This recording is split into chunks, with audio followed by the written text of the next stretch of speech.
कभी पंजाब की एक छोटे से गांव में एक प्यारा मासूम सा बच्चा पैदा हुआ जिसका चेहरा सबको भा जाता था।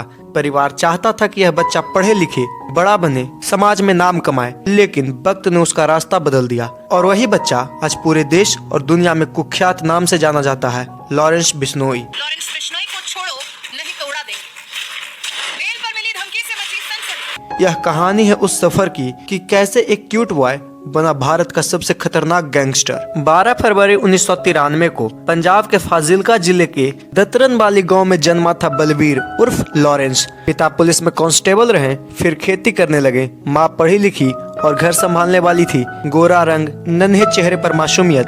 गांव में लोग प्यार से बुलाने लगे लॉरेंस। बचपन अच्छा बीता, पढ़ाई, खेलकूद, दोस्तों के बीच लोकप्रिय, लेकिन गुस्सा और जिद भी उतनी ही तेज थी। लॉरेंस की पढ़ाई पहले अम्बोहा के स्कूल में और फिर चंडीगढ़ के डीएवी कॉलेज से शुरू हुई। पढ़ाई के साथ ही वह जुड़ गया छात्र राजनीति से, जहां से उसकी जिंदगी ने नया मोड़ लिया। कॉलेज कैंपस की छोटी छोटी बहसों जल्दी ही मारपीट, बंदूक तक पहुंच गई। 2010 में उस पर पहली बार केस दर्ज हुआ, जब छात्र चुनाव में दुश्मनों को डराने के लिए पिस्तौल का इस्तेमाल किया गया। जेल जाने का यही उसका पहला अनुभव था और यही उसके लिए क्राइम वर्ल्ड का पहला दरवाजा। कॉलेज से निकलने के बाद लॉरेंस ने अपने जैसे कुछ युवाओं को जोड़ लिया। इसमें गोल्डी बरार और संपत नेहरा जैसे नाम शामिल थे। शुरू में ये सब सिर्फ चुनावी लड़ाइयां लड़ते थे, लेकिन धीरे धीरे काम बढ़ा, वसूली, धमकी, फिर हत्या तक। जेल के अंदर रहकर भी लॉरेंस ने बड़े बड़े गैंगस्टरों के साथ हाथ मिलाया। बाहर आने पर उसके नेटवर्क, पैसे और हथियार सब तैयार थे। लॉरेंस बिश्नोई का नाम सुर्खियों में तब आया जब उसने सलमान खान को धमकी दी। वजह थी 1998 का ब्लैक बक शिकार मामला, जो बिश्नोई समाज के लिए एक आस्था से जुड़ा है। फिर 2022 में पंजाबी सिंगर सिद्धू मूसेवाला की हत्या ने पूरे देश को हिला दिया। इस केस में सीधे तौर पर लॉरेंस के गैंग का नाम सामने आया। इतना ही नहीं,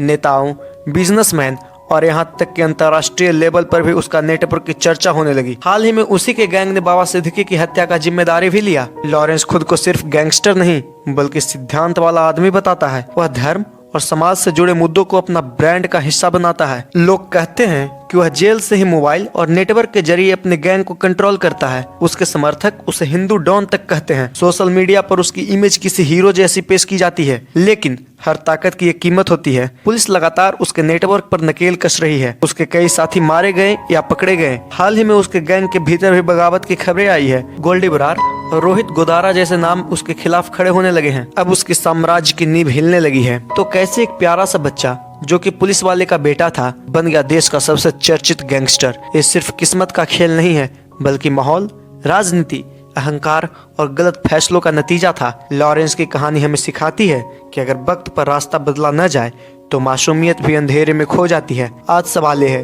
क्या लॉरेंस बिश्नोई जन्म से अपराधी था या हालात और चुनावों ने उसे ऐसा बना दिया? अगर आपको यह कहानी जानकारी पूर्ण लगी तो वीडियो को लाइक करें, सब्सक्राइब करें और बेल आइकन दबाना न भूलें। और कमेंट में बताइए, आपके हिसाब से क्या लॉरेंस सिर्फ सिस्टम की पैदाइश है या उसकी अपनी महत्वाकांक्षा?